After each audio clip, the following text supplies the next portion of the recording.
Well, great. Well, let's get started. I'll do a little intro before Brandon. I'll be his hype man to get him pumped up. Brandon's got some great content. I don't know how many of you have cars with check engine lights that come on from time to time. Maybe they're on now. I get all the tire pressure alerts on my car for some reason. They always tell me my tire pressures are the wrong pressure. But when we think about dashboard lights, they're alerting us to something else is happening that's important for us to check to make Mhm. sure whatever our car is doing is not right. So over the next 3 weeks, we want to do a financial dashboard review, and we want to check under the hood of our businesses. And so there's 3 ways that we're going to review these dashboard lights. The first one is the back door. You may feel like your checking account has holes in it.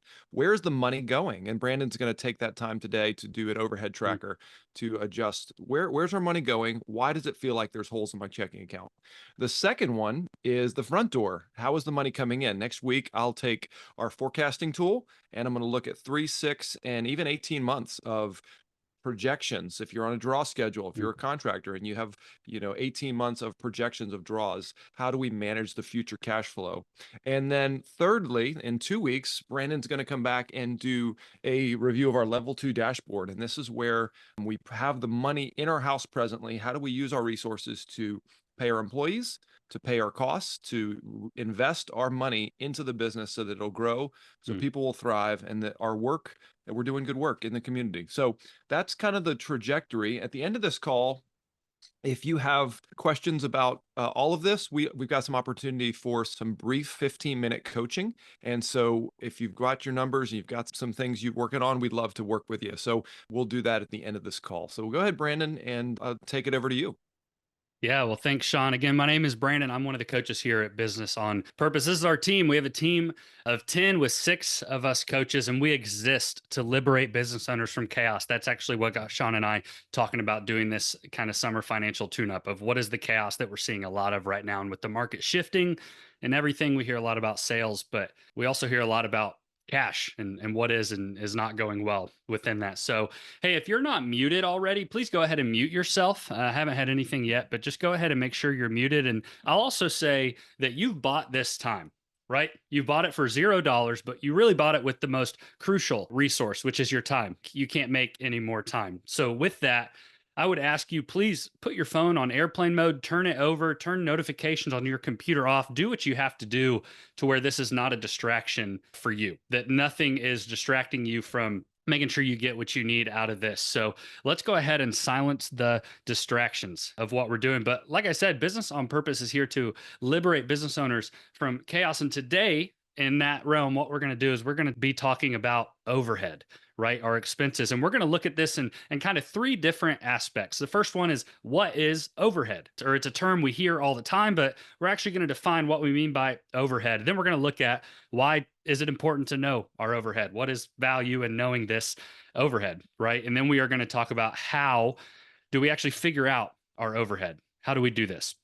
So before we dive in to what overhead is, I want to make sure that we understand what I mean when I say money, right? Because a lot of people have a lot of different thoughts when I say, hey, when you look at your money, what does that actually mean? I'm not talking about wealth. I'm not talking about a projected budget. What I'm talking about is cash.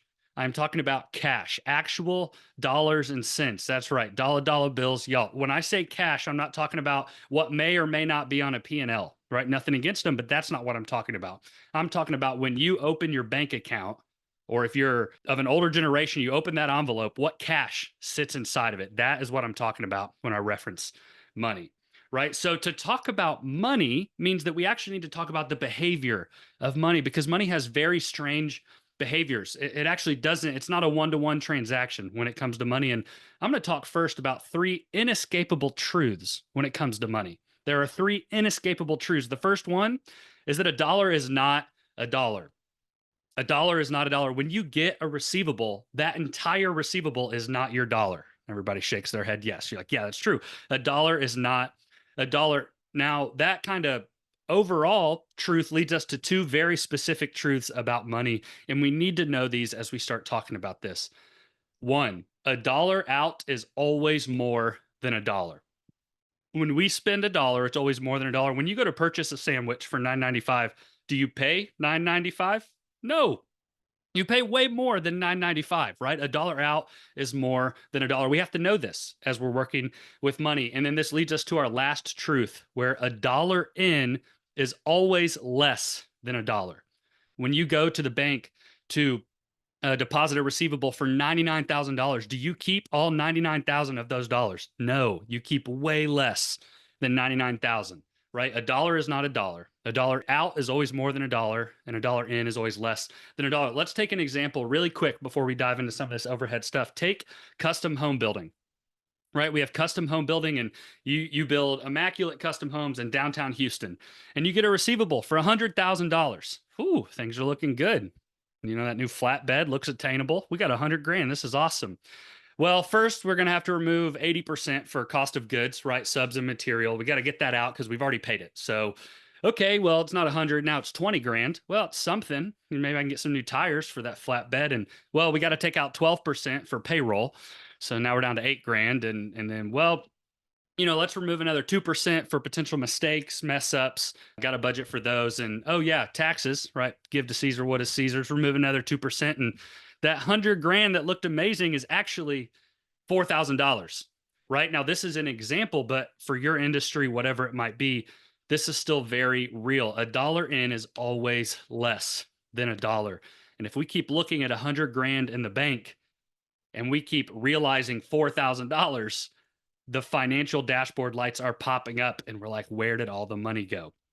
Right. So when I mention money, that is the type of money that we're going to be talking about. That's the type of money that you need to be using and thinking of when running your business or working within a business where a dollar out is more than a dollar and a dollar in is always less than a dollar. So question number one, the first topic we're going to talk about is, what is overhead? What is overhead? Well, let me define it for you. This is the definition of overhead cost: ongoing cost that a business incurs to operate, but that are not directly related to producing a product or service, right? I'll read it again. This is not brand new for any of us. I'm just making sure we're talking about the same thing. Overhead is ongoing cost that a business incurs to operate, but they are not directly related to producing a product or a service.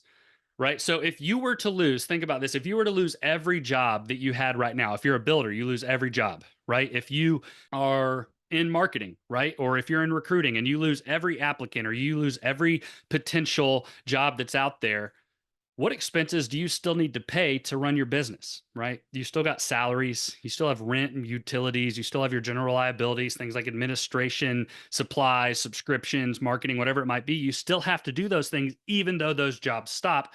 That is what overhead is. So let's go back to our home builder.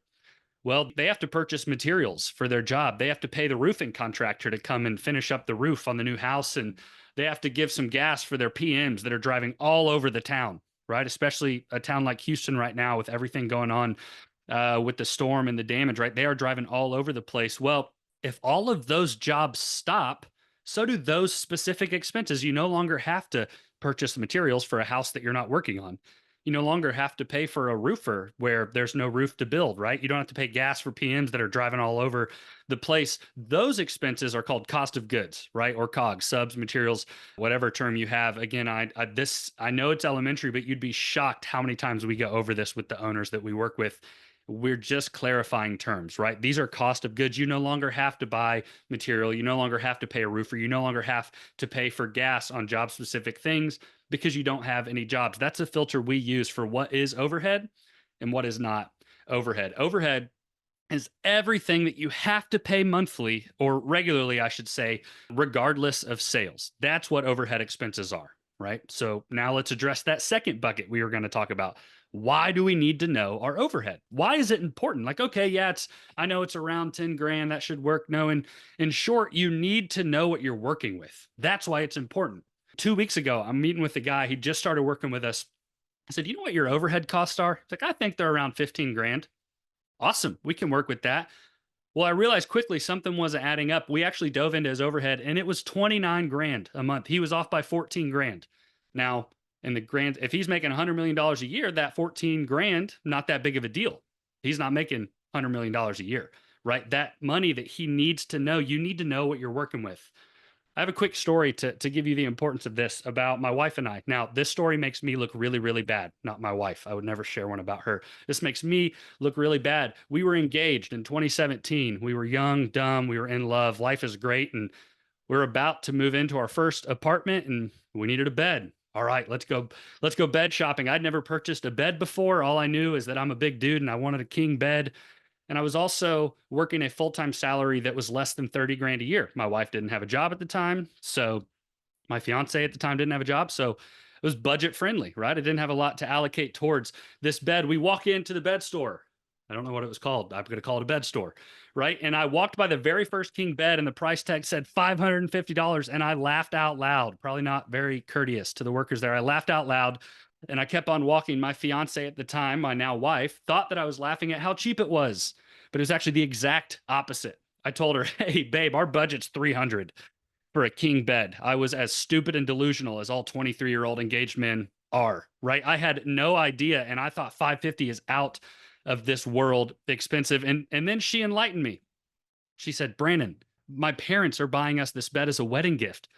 My first thought, we get gifts at our wedding? I had no idea. Man, was it awesome, right? But I didn't have that information when we went in. Well, knowing your information is crucial. Having all the information is actually vital when making decisions financially. We have to know what we're working with. I was going to spend 300 grand for a cardboard box at a bed store when we had more money available. I didn't know all the information. Having all the information is vital when making decisions, and understanding down to the penny what your overhead costs gives you the ability to make good decisions with your cash. So let me ask you this question. Think about your business. You have to make a new hire. How do you calculate or how do you figure out the salary that you're going to offer that new position?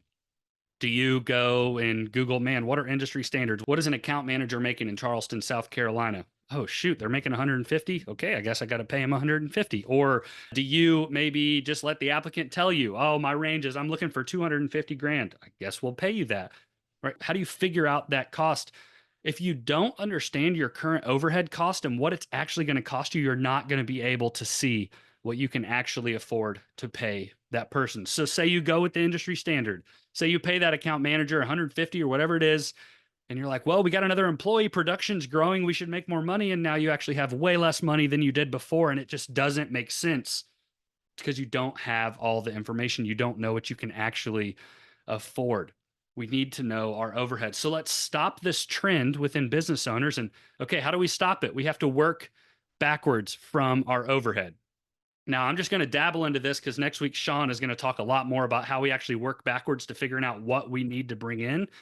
But if you can calculate your overhead expense, which we're going to do today, at the end of this call, I'm going to share our template with you, and we're going to ask you to spend the rest of this time filling this out. But if you can calculate your overhead expense, then you know what the business needs to bring in at bare minimum just to keep the lights on, right? Okay, this is my overhead expense. I got to keep the lights on. That means I got to add this. Oh, I got to pay that. I pay, $14.99 a month for this subscription. And okay, what is all the stuff? What do we need to keep the lights on even if the jobs stop? And then we'll address the rest of this working backwards method in next week's masterclass on forecasting out our revenue, like I said. But we all need to stack hands right now on this. We need to know our overhead because it gives us clarity that we need to make good decisions. We need to know our overhead. All right, now to the last part of this before we kind of set y'all off. How do we figure out our overhead? Okay, what do we do? It sounds good. Okay, I think I owe this in salaries, and well, I got this in marketing, and it's not. No, how do we do this? Well, I'm here to tell you we're not going to make it too difficult. Right? I don't know if y'all have ever heard the abbreviation KISS, keep it simple, stupid. We love that method here at Business on Purpose. It is helpful for all of us coaches. I know that for sure. So we're not going to make it too difficult, and let's start by thinking through what our monthly expenses actually look like. So we asked you to bring some numbers with you. Some of the emails told you if you have those, go ahead and pull them up. Those are going to be very, very helpful to see what we're actually spending. But if you don't have them, that's okay. You can still get by just by kind of knowing your general numbers. And we use this overhead tracker, right? You guys can see it. It's a little small. I will share this with you. So no need to take a picture. You'll get this here shortly. But we use this overhead tracker to help us out. Now, I want to say this on the front end. This probably will not capture the entirety of your overhead expenses. It might, and that's great, but it probably won't, and that's okay. That is not the point. of this tracker. One of our unique core values at Business on Purpose is 85-15. 85-15. The goal of this tracker is to give you 85% of everything you need to track your overhead. The other 15% consists of your specific industry, your specific business. Maybe you don't have any subscriptions. Maybe you don't purchase swag each month. Maybe you don't have hats and shirts, right? Whatever it is, that's fine. It won't cover it all, but this will give you a great start. And if you need to add some other lines in there to calculate your specific, that's great. You are more than welcome to do it. All right, so let's go back to this tracker. And what we want to start doing is putting in all of your salaries, right? That whole section at the top for salaries. And as you can see, we actually break this down to many different aspects, because if you're paying someone 50 grand a year, the business is actually paying way more than that, right? You can't just budget, well, 50 grand a year divided by, let's do 60. That's an easier number. 60 grand a year divided by 12. Great. That's 5 grand a month. No, it's actually way more than that, because you're paying payroll taxes, and maybe you're paying some health care. Maybe they have a phone stipend. Maybe there's workers' comp or 401k. You get it, right? You're actually paying way more. So if you're paying someone 50 grand a year, you're actually paying probably closer to 63 grand a year. Now, it's not that monumental of a difference. But if you have 10 employees, well, that's $10,000 that you didn't see, right? We have to start breaking down, what is the business paying for each of these employees. We have all this broken down, again, 85-15. You might have some different things. I know we got some people in here up in New York that work with the union and it looks a lot different. That's okay. Just put in what you are responsible for per employee. Right, we start with salaries. Then what we want to do after we kind of get all our employees and salaries, we want to look at rent and utilities. What's your average cost per month? Right? Just go back, just average them out. Great. We paid 250 this month, 280 next month. That's great. Take 12 months. What do you pay a year in rent, water, electricity, internet? Maybe you have gas, right? Again, 85-15. It may not be the whole thing, but that is okay. Just what does it cost you to keep your space? If you don't have an office, okay, that's great. Maybe you don't have any rent and utilities, but whatever it is, we want to make sure we're tracking it so that we know exactly what we need to bring in to keep the lights on if all the jobs were to stop. Next, we want to identify any general liabilities that we have. Do you have any insurance, whatever it might be, right? You might have different things, more than this, less than this, I don't know, but we wanted to include it. Then we move down to marketing, right? And maybe some sales expenses, whether it's social media, whether it's your website, maybe you do some SEO with a marketing company, whatever it is. What do you pay for marketing each month? What do you pay for sales each month? Write it down, right? Put it down so we know what it costs. And then finally, we want to identify the expenses for running our operations. Now, this one can get a little bit tricky. I'll say it can get a little tricky between what is overhead, what is cost of goods. Remember, we try to use this filter. If your jobs stop, well, you still have to pay that thing, right? Some people throw gas as a cost of goods because, well, if my PMs don't have to drive, there's no gas. Some people throw it in as operating expense. Whatever it is, stay consistent, be confident with it.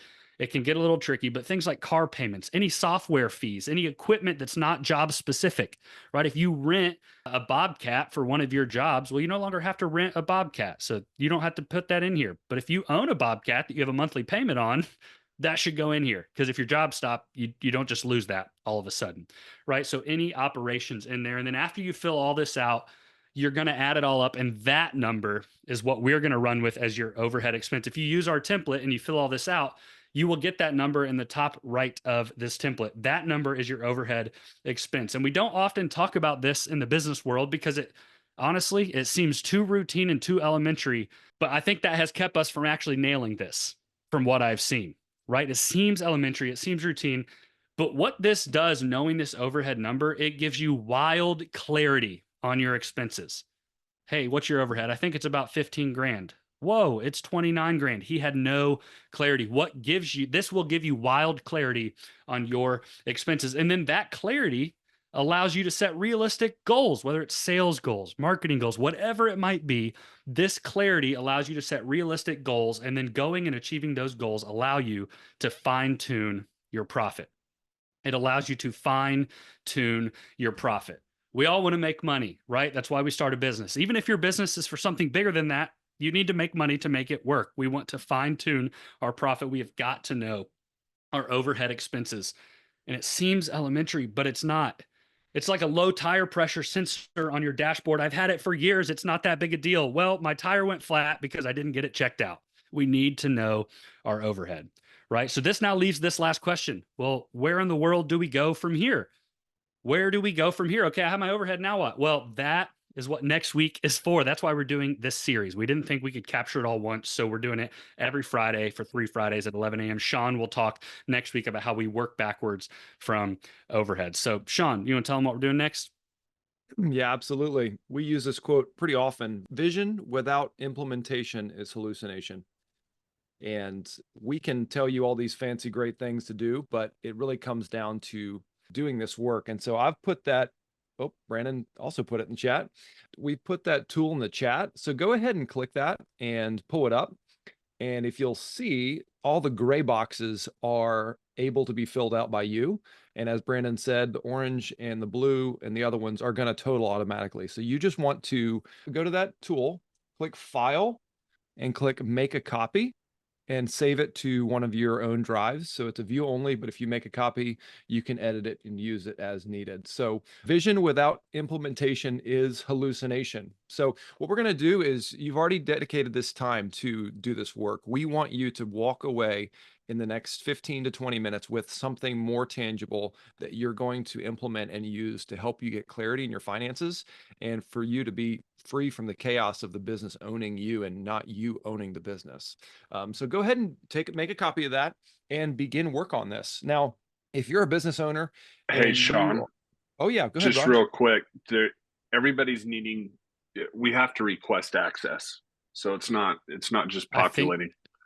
yeah, thank y'all for bringing that up. I think I just refreshed it. If y'all refresh your page and go back to that link, you should be good now to see it and make a copy of it. I apologize for that. Should be good now.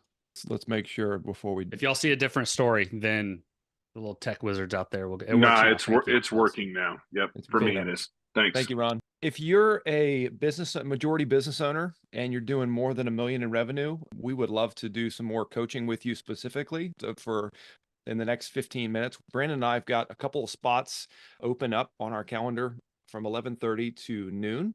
And so if you want to direct message Brandon on the Zoom chat, we'd be happy to jump on with you. I know we've got some clients on here as well, so we'll love to connect with our clients in the afternoon as well to just keep this moving. But again, vision without implementation is hallucination, and we want you to get clarity and we want you to exercise this so you can know confidently that you have the resources both to run your company and to be free from the chaos. So go ahead and pull that up, do that work on that tool, and we'll be here for the next couple minutes before we jump off to some calls, but we'd really love for you guys to move this forward. Yeah, and I'll say this too with Shawn. You guys bought an hour for this. You bought 11 a.m. to 12 p.m. Eastern or whatever time zone it is for you. Someone's out in Utah where it's 188 degrees, right? You bought this time, stay in the air conditioning. You're going to be tempted when we get out of here to go ahead and check your emails and just come back to this. Please don't do that. Use the next 30 minutes and actually work through this.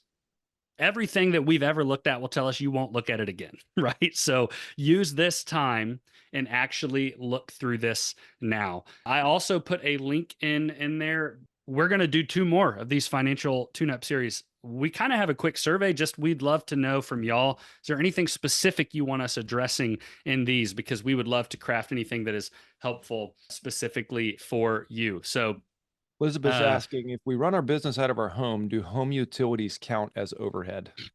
Elizabeth, only if you pay your home utility bills through your business's income. If you don't and you use payroll or you use what you make just personally through that, then no, it wouldn't come from the business. But if you are accounting for the business to pay your electric bill because you have a home office or your mortgage, anything like that, then they would count there, if that makes sense. So Mark, I see you wrote that in there. Mark, can you put your email in as well? And we will get a time set up with you. That's great. And then again, anybody else that would like a time, these are free 15-minute. We just love to walk through it with you if you want. So feel free to sign up just in the chat for one of those. We'd love to. Ron said, do we distinguish between salary versus hourly employees? Not necessarily. You just might offer different things based on salary or hourly. So if they're hourly at $20 an hour and they work 40 hours a week, right, then go ahead and put what that costs you in there, right? It'd be $800 a week. So it's okay to work backwards a little bit. Dylan asked, does holiday and PTO time for workers count as overhead? It doesn't get charged to a job. So I said, yes, if you can specifically identify what holiday or PTO time is? Yes, because you're paying for that too, right? Now, if that's baked into their salary, a lot of people are doing that now, then you wouldn't count it. But if you can, go ahead and count it. Yeah, because if your job stopped, they still get PTO and holiday. That's why we try to use that filter, is it usually kind of takes the emotion out of it and gives us an answer. So Latoya said she cannot edit. Yeah, Latoya, you have to go up and click File and make a copy. And then you should have your own copy. This right here is just view only. So this is view only here. Yep, you got it. Subcontractors that are only used as required would be cost of goods. Yes, that's true. That is true, Jerome. Subcontractors are kind of one of the cost of goods that are pretty clear there. That and materials, because if you're subbing out a flooring company and you don't have a floor to do, they're not on your payroll. So any 1099 would be considered not overhead. Typically, there are a few occasions depending on how you run with your 1099s, but if it's just a subcontractor, that would be cost of goods. That's correct. Mm-hmm. Tammy with Swank Builder said we separate our hourly and salary employees out so that our payroll overhead expenses are more specific and concise. That's great. That's great. The more you can separate it out is helpful, right? But for a lot of people, just getting that down is great. But that's amazing. Thank you, Cammy, for throwing that in. Swank Builders up in Michigan, they are running hot. Brett is doing great work. So he is. Cammy would know. Hopefully, she's not a Michigan fan. There's still hope for her out there to not be a Michigan fan. That's great. Okay, that's better. Michigan State's way better than Michigan. Good. Okay, I told you there was hope, Cammy. I told you there was hope. So that's great. Is there any other questions about this before we jump off? But would love for y'all to keep working on this. It's a great question so far. Next week, when we get to forecasting out revenue, I'm going to ask you, because you are showing up next week, by the way. I'm a coach, so I got to kick you in the butt sometimes. You're showing up next week, 11 a.m., same thing, rock and roll. And I am going to ask you to have this to see if you did it. There will be accountability. Vision without implementation is hallucination. We say it all the time. If it's not written down, it doesn't exist. I'm going to make sure you have this written down next week. Yeah. And I'm an eternal optimist. So forecasting is my special suit where I can dream about the next 18 months. It's like, oh, all the money's coming in the next 6 to 18 months. We're going to be great. So this is my my strong suit, and I'll have a blast with that. Brandon will be here as well. But yeah, y'all go ahead and do the work. And thanks for jumping on. And we will talk to you guys soon. That's great. I will address one question from Susan that I saw. If subs are used randomly, how do you average that charge? There's not really a great way to do that, Susan, but we also would not include subs in our overhead. So if there's a different reason you're trying to average that out, we could talk through it. But for this, subs are, if they're random, then they're definitely not going to be an overhead. So that is what I would say there, Susan. So it's awesome. Well, y'all, thank you for showing up. You want subs to be in cost of goods because they lower your overhead costs. Yep, that's true. That's great stuff. That is great stuff. All right, y'all, we are going to sign off. Do it. You have 27 more minutes that you bought, whether you're in 118-degree heat out in Utah or not. So thank y'all for showing up, and we will rock and roll next Friday. We'll see y'all. All right. Bye-bye.